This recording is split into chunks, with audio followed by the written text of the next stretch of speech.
Our next speaker is, I consider to be one of my mentors in Krishna consciousness. She's a very senior disciple of Srila Prabhupada, our guru. But let me read the introduction.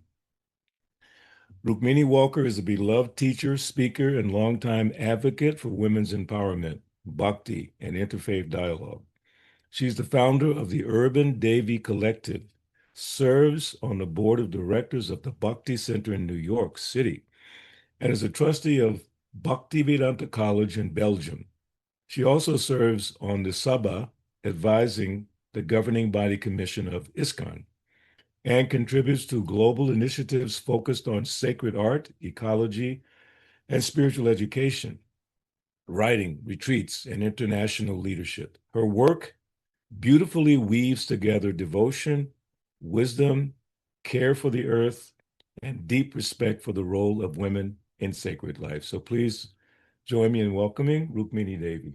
Hare Krishna. Thank you very much. I'd like to first offer a little prayer of gratitude to my teachers to begin. Om Ajnana-timirandasya Jnananjana Salakaya Chaksun Militam Yena Tasmai Shri Gurave Namaha. I speak from the perspective of Gaudiya Vaishnavism, or the path of Bhakti Yoga. I am a disciple of Bhaktivedanta Swami Prabhupada.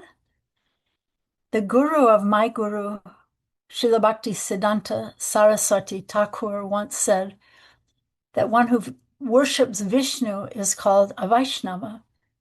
One who worships Krishna is called a Krishnite.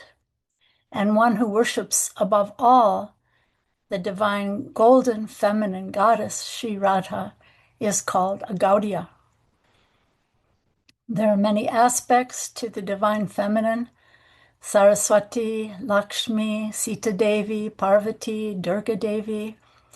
In the Gaudiya Vaishnav tradition, we revere most highly Sri Radha as the divine consort of Lord Sri Krishna.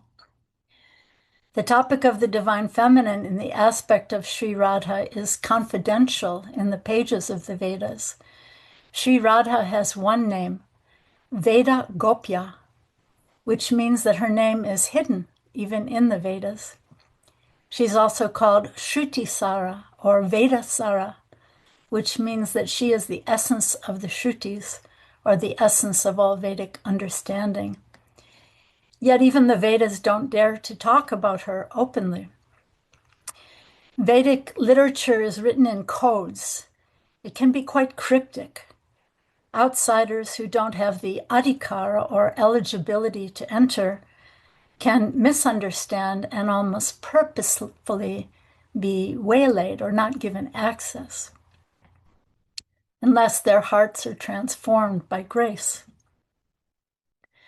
Radha Tattva, or the truth of the original divine feminine, Sri Radha, can't be and shouldn't be discussed superficially or frivolously. A subject that even the Vedas hesitate to talk about openly should be approached with great care and precaution.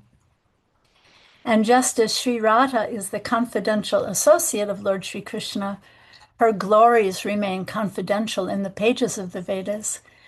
It's said that her glory can't even be understood by the Vedas. Still, her name is mentioned in the Rig, Sama, and Atharva Vedas, where this verse is repeated in all three. Stotram Radhanam Pate Girva Ho Virayasyate. In this ancient Vedic verse, Lord Krishna is referred to as the Lord of Radha. The verse says, "O hero, Radhanath, in this stotra or verse, in glorification of your opulence or vibhuti, let these words be celebrated as true and lovable." Lord Brahma refers to her in his Brahma Samhita. Lord Shiva prays for her merciful sidelong glance in his Sri Radha Kripa Kataksha Stotra. Her name also appears in Upanishads, Puranas, Samhitas, and Tantras. Brahma Samhita describes that in the spiritual realm, there's a love affair between the original supreme masculine, Sri Krishna or Govinda, and the divine feminine goddess, Sri Radha. On the path of bhakti, the path of loving service to God, Bhakti Devi herself is a goddess, an expansion of Sri Radha, Krishna's joyous pleasure energy. And it's said as well that we individual living beings are expanded from her. The bhakti path describes our intrinsic nature as also feminine. God is one, but he divides himself into two in order to exchange loving pastimes with his beloved Sri Radha. She is as fully spiritual as he himself. She is not different from his own self. She is his own divine feminine counter whole. Yet, she's more approachable. She's a more approachable, compassionate face of divinity. My teacher, Srila Prabhupada, explained her compassion. He said that if you have a prayer, you should place it in the blessing hand of Sri Radha, and she will recommend you to her Krishna. Even if you are most unqualified, she will plead your case to her Krishna. I think in every culture, people of all genders tend to find more solace and shelter in the merciful feminine side of divinity. In Christianity, Mother Mary; in Tibetan Buddhism, the goddess Tara; and Sri Radha, the divine feminine goddess of the Bhakti Yoga tradition. Yet, in almost every age and culture, the voices of her earthly sisters are often put down, ignored, silenced, and perhaps feared. Even the ancient Manu Smriti says that the gods like to stay in places where women are adored and given respect, but the gods don't like to live where women are treated badly. So in those places, no work can be successful. In the Mahabharata, Grandfather Bhishma says, "The teacher who teaches true knowledge is more important than 10 instructors. The father is more important than 110 such teachers of true knowledge. And the mother is more important than 10 such fathers. There is no greater guru than the mother." So the question on the table here is, how does the Vedic view restore a more sacred understanding of women in everyday life? I think the pyramid of power in our culture has been subverted.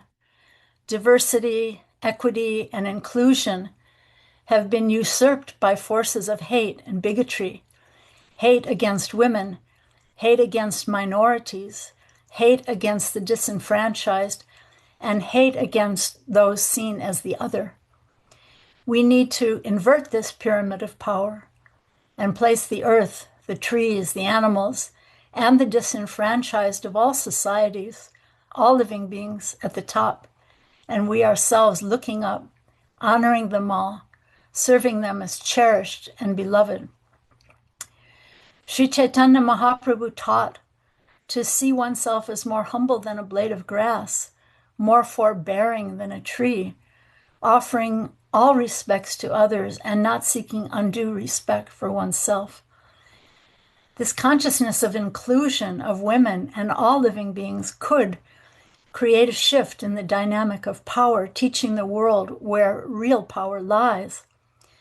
This kind of love is the most radical and revolutionary force, one that compels us to see ourselves, all others, and the earth herself as a living body and care for them all as sacred parts of divinity. Each of us is a living, intrinsic part of the body of this world. Every living being is her sacred part. Bhagavad Gita teaches that one who is wise sees the same spirit essence active within every living being, in the trees, the plants, the animals, the earth, as well as in all human beings. Both women and men need to know that our true power is this transformative power of love, the power of the spirit, This is Bhakti Yoga. Thank you very much. These are my thoughts in answer to your first question. Hare Krishna.